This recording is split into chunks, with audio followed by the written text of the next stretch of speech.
Қырғыз қазақ бір тумаған. Өттерің жарылып кетсе де осы шындықты мойындаңдар. Қырғыз қазаққа ешқашан бауыр болмаған. Мысалға мен тарихты білетін адам ретінде қырғыздың қайдан шыққанын және қазақтың түпкі тамыры қайдан пайда болғанын мен білем. Сондықтан мен ешқашан қырғыз халқын бауыр деп атамағанмын, атамаймын да. Олар бізге көрші. Біз қазақ көршімізді құдайындай сыйлаған елміз. Бірақ өкінішке орай ол тараптан біз бұндай дүниені көріп тұрғанымыз жоқ. Ол ақиқат. Даудың басы Дайрабайдың сиырынан, сол көшпенділер ойындағы көкпардың финалынан кейін қырғыз халқы жеңіліп қалғанын мойындамай, қазаққа, күллі қазаққа неше түрлі әңгіме айтты. Мен түсінер едім, тек көкпаршыларымызбен біздің төрешіні ғана балағаттаса. Жоқ, иісі қазақтың барлығын жерден алып жерге салып, балағаттап, кәдімгідей бізді жерден алып жерге салып жатыр. Оны көріп жүрміз. Мысалға, кейбір қырғыздар жазып жатыр, егерде сендерге дейді біреу соғыс ашса, біз соларды қолдаймыз дейді.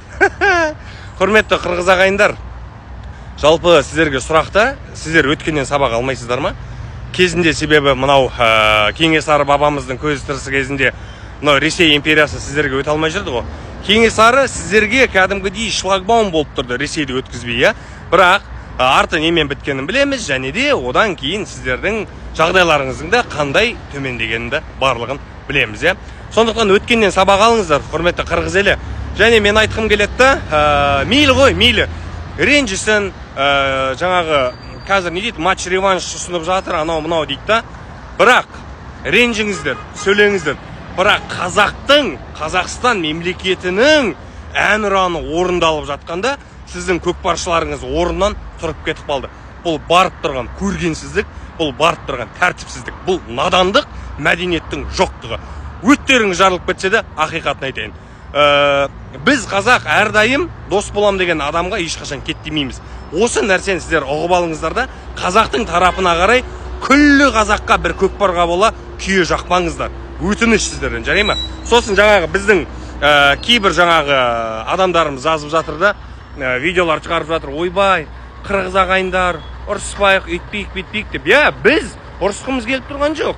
Бірақ сол кісілердің өздерінің жасап тұрған дүниесі осы да. Және сол туралы видео түсіріп, қырғыздар дос болайық дегендерге айтатыным, көттеріне кіре бермеңдер. Өтініш, көттеріне кіре бермеңдер. Біз қазақ Абылайдың кезінде мынандай сөз болған. Мынандай сөз.